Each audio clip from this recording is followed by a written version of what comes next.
والبحث عن مصادر اقتصادية غير البترول ووجودها مع دولة اندونيسيا العظيمة في الجي 20 من الدول الاقتصادية.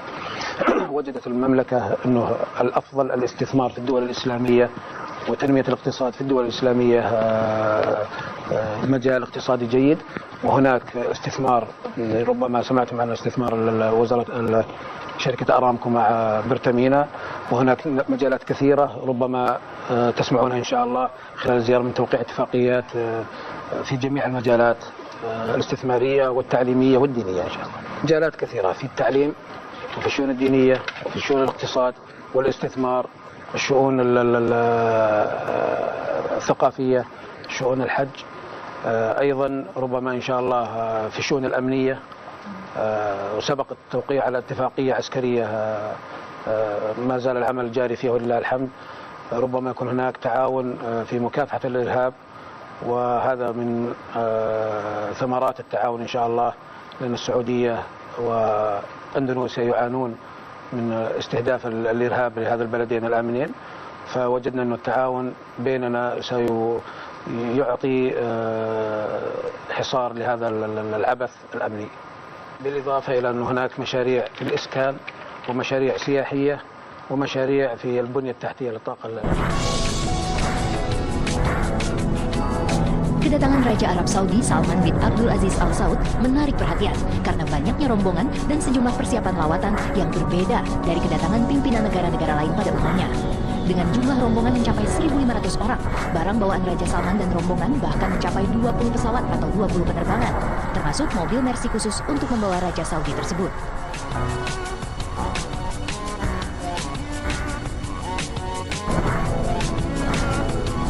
Dua unit Mercedes Maybach S600 telah tiba di Bandara Internasional I Gusti Ngurah Rai Denpasar, Bali. Berdasarkan lawatan sebelumnya ke negara lain, jenis Mercedes Maybach yang digunakan adalah S600 Car yang dirancang untuk menghindarkan penumpangnya dari ancaman dari segala sisi, termasuk kolong mobil. Kaca mobil ini dibuat dari bahan aramid dan komponen plastik serta dilapisi polikarbonat yang tahan lontaran serpihan. Kaca ini juga menawarkan perlindungan dari peledak dan anti peluru senjata serbu. Wow, super aman bukan?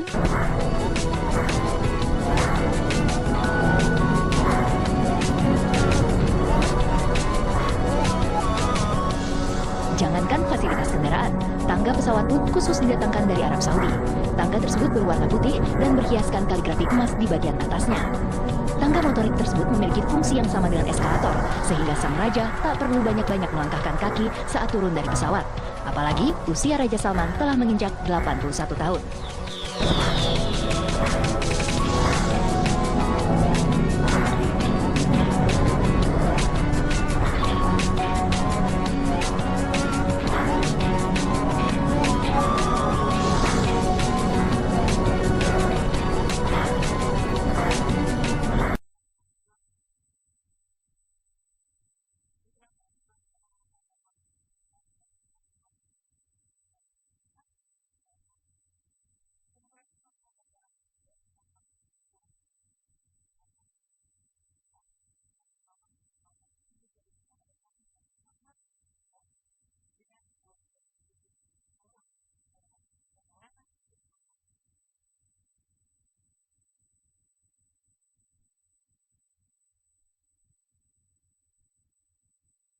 Ketika seorang raja di Arab Saudi melakukan kunjungan dengan bobot bawaan yang begitu banyak, seperti itu? Ya, itu tadi yang saya katakan bahwa dasar politik Saudi itu kan kekeluargaan itu, sehingga yang dibawa itu antara pejabat negara dan keluarga kan hampir sama, sehingga misinya juga diplomasi dan juga misi liburan, sehingga waktu yang diperlukan itu juga sangat panjang ya, sampai 9 hari. Tapi sebenarnya itu kalau saya boleh mengatakan, rakyat Indonesia kalau berkunjung ke Saudi itu rata-rata juga 9 hari, bahkan bisa lebih ya. Karena paket umroh itu kan 9 hari. Mungkin dari prinsip ini ya. Dan hari demi hari itu kan rakyat Indonesia yang berkunjung ke Saudi sangat besar ya. Nah, saya kira wajar kemudian Raja membawa untuk menunjukkan bahwa ini keluarga Raja juga ya. Masyarakat rakyat Saudi juga banyak begitu ya. Untuk mengimbangi kunjungan rakyat Indonesia yang setiap saat ya. Dengan batas waktu yang 9 hari itu. Nah, ini kan juga saya kira menarik untuk dilihat ya dari sisi budaya ya, kedua yang berusaha untuk mencari kesamaan-kesamaan yang ada. Selain memang kemudian bawaannya banyak gitu ya, kita juga tahu juga dia menginginkan atau juga mempersiapkan bahwa ketika berada di sini juga dalam servis yang terbaik gitu ya. Hal yang lumrah nggak sih? Saya kira itu hal yang wajar kalau kita kemudian melihat apa yang biasa terjadi di Timur Tengah ya. Memang seperti itu. Jadi kemudian kita juga harus melihat bahwa persoalan diplomasi ini jangan hanya dilihat yang formal-formal saja ya. Pertemuan dengan presiden, wakil presiden, dengan DPR dan lain sebagainya. Selain kesepakatan dan lain sebagainya, tetapi sebenarnya juga harus dilihat di balik itu. Bahkan kejadian itu bisa terjadi, keputusan itu bisa terjadi ketika di Bali begitu ya. Akan terjadi tambahan yang lebih positif boleh jadi ketika itu. Ini kan karena model politik yang bersifat kekeluargaan itu. Jadi tidak harus di depan meja kemudian terjadi kesepakatan ya. Boleh jadi di luar itu ketika berlibur tiba-tiba kemudian ada kesepakatan lintasan yang disampaikan oleh raja atau keluarga, pangeran dan sebagainya untuk menambah nilai investasi dan lain sebagainya. Itu juga saya kira sangat-sangat informal. Oke, meskipun memang kunjungan ini kan simbolis, pastinya kan nanti kan ada runtutan hal yang dilakukan jika kemudian melakukan kerjasama ya antara Indonesia dan juga Arab Saudi. Tapi agar kunjungan ini juga bisa kita hadapi dengan maksimal mungkin, apa yang harus dilakukan oleh eksekutif kita dan juga legislatif kita ya?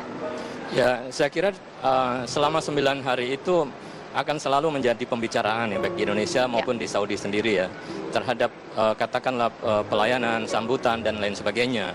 Artinya walaupun kunjungan kenegaraannya formalnya 3 hari, tetapi itu artinya juga sampai kepada hari terakhir ya, sampai kemudian beliau maintain hubungan, kemudian say goodbye, selamat sampai di sana. Setelah itu akan dikembangkan kerjasama berikutnya. Nah sekarang ini kan seperti test case saja untuk melihat sejauh mana keseriusan katakanlah ya Indonesia ya untuk kemudian menjalin hubungan yang lebih mesra dengan Arab Saudi. Nazarudin melihatnya seperti ini, langsung dari Makassar. Selamat malam Pak.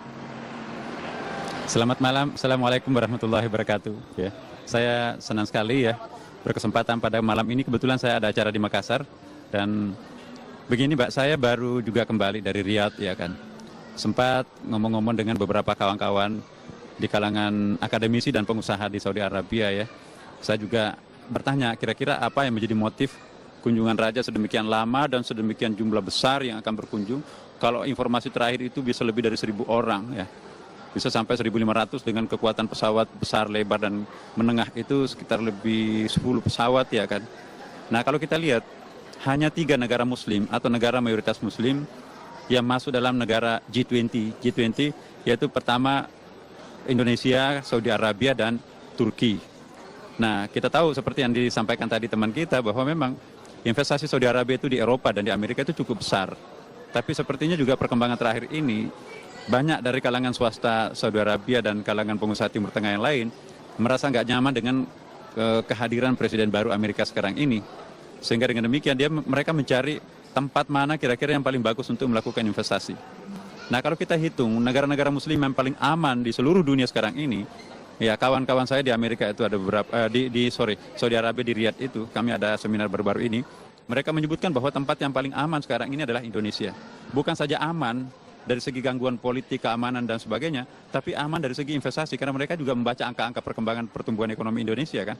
Jadi mereka itu yang datang, 1.500 orang itu adalah kalangan pengusaha.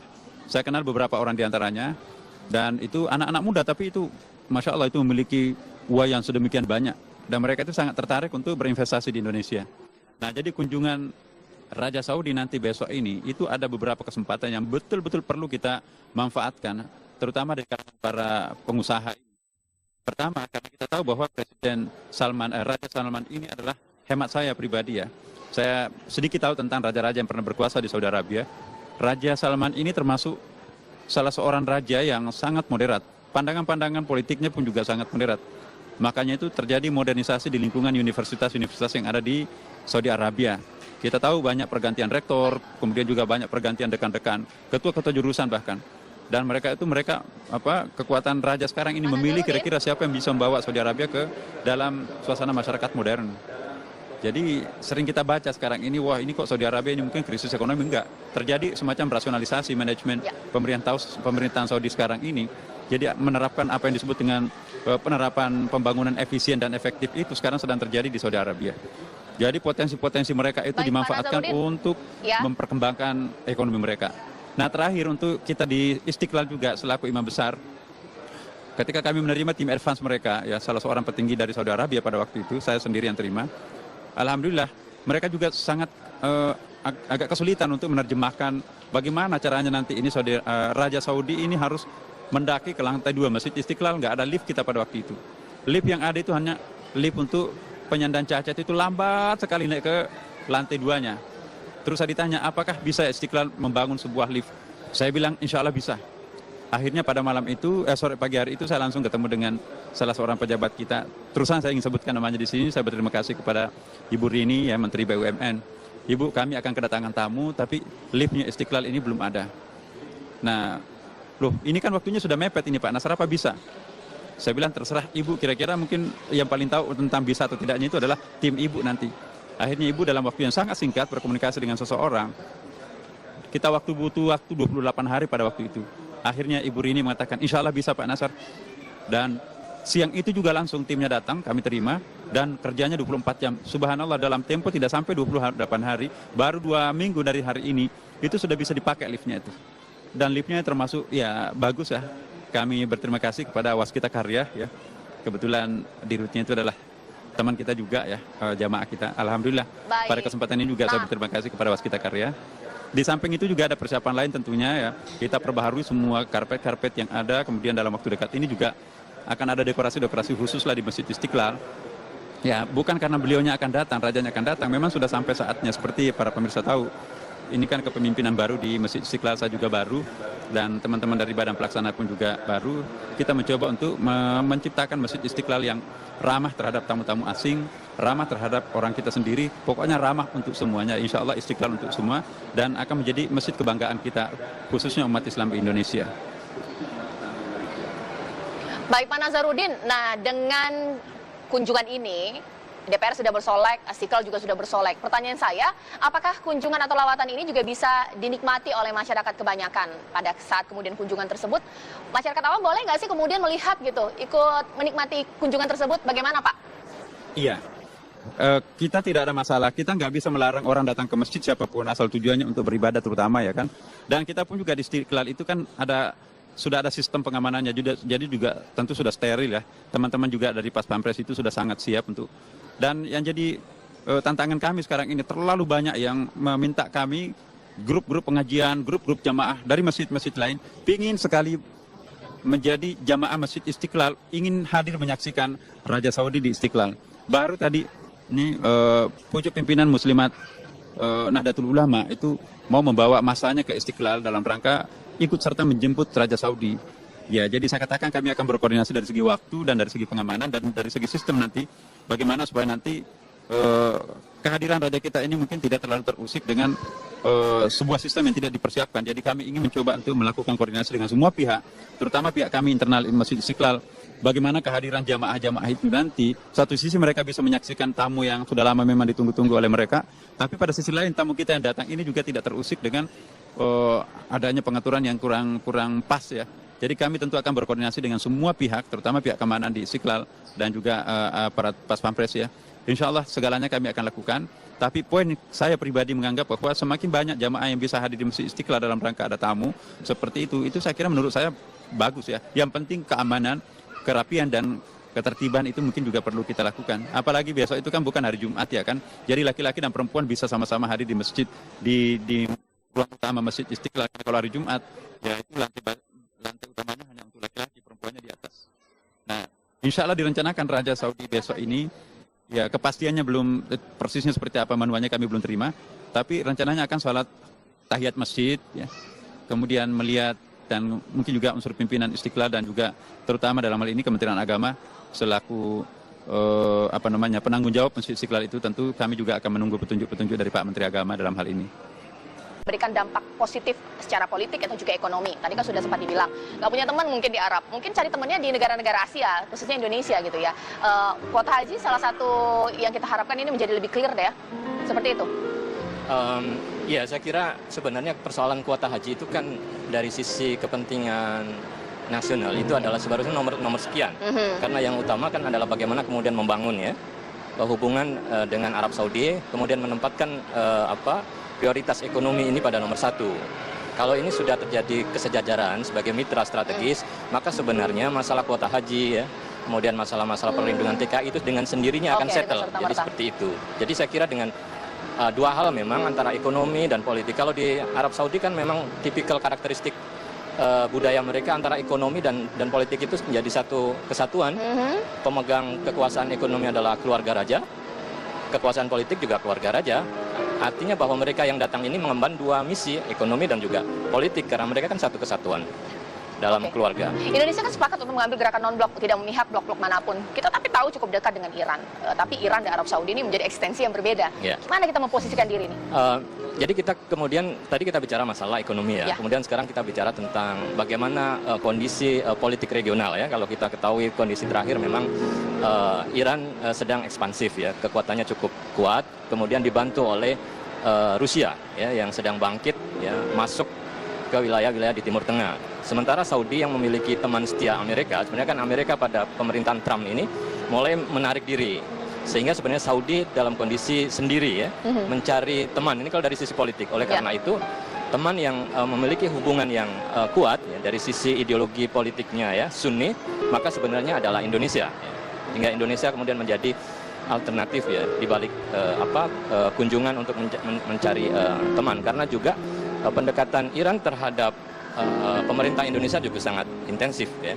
Ini juga saya kira juga dibaca oleh Arab Saudi, bahwa Arab Saudi tentu tidak mau ketinggalan ya dengan terobosan yang dilakukan Iran misalnya. Maka kemudian sekarang kita lihat ya betapa kemudian Arab Saudi ini all out ya, raja dengan 1.500 delegasi ya, ada 10 menteri dan 25 pangeran. Ini kan suatu jumlah yang sangat besar yang jarang dilakukan oleh negara manapun ya, kecuali Saudi ini. Oke, kalau misalnya kita melihat ya, sudah cukup tepatkah kita kemudian dalam menyambut kunjungan kenegaraan, atau mungkin karena ini raja dan kita juga muslim mayoritas banyak di Indonesia gitu ya, terasa porsinya sedikit berbeda atau mungkin sedikit luar biasa, bagaimana melihat? Saya kira begini ya, kita melihat Saudi dalam hal budaya politiknya itu ada dua hal ya, bahwa politik Saudi itu bersifat kekeluargaan dan kepercayaan. Oleh karena itu, ya persoalan bagaimana kemudian menyambut Arab Saudi memang juga harus disesuaikan dengan prinsip mereka yang bersifat kekeluargaan dan membangun kepercayaan. Oleh karena itu, kalau kemudian prinsip-prinsip kekeluargaan ini bisa dijalankan dan ada kepercayaan di dua belah pihak, maka ke depan saya kira lebih prospektif. Tapi tetap saja bahwa posisi Indonesia ya, adalah sebagai negara yang bagian dari non-blok yang punya politik bebas aktif gitu ya, sehingga tidak mendukung secara penuh pada kubu tertentu, tetapi pada posisi yang bebas aktif itu. Nah, posisi ini saya kira kemudian menjadi penting. Oke, kalau misalnya kita melihat ya dengan konteks permasalahan Indonesia yang saat ini terjadi nih Mas ya, sekiranya kunjungan ini bisa memberikan angin segar nggak untuk Indonesia? Ya, tadi itu dari sisi investasi akan memberikan nilai yang sangat positif ya, karena kita juga tidak bisa menduga secara pasti bahwa berapa nilai yang akan diinvestasikan, tapi dengan bahwa nilainya sangat besar, itu pun juga akan bisa saja tiba-tiba kemudian berubah menjadi meningkat ya, tergantung apa yang terjadi pada saat kunjungan, atau sebaliknya dalam posisi yang stagnan. Nah ini saya kira harus dikelola dengan baik. Sebenarnya Indonesia mau bagaimana dia mampu untuk mengambil posisi pendekatan ekonomi ya. Kalau dulu kan pendekatan kita dengan Saudi kan lebih banyak pada pendekatan keamanan. Nah ini yang kemudian menghambat komunikasi ya, yang selama bertahun-tahun itu, dan baru terpecahkan saya kira dalam momen saat ini.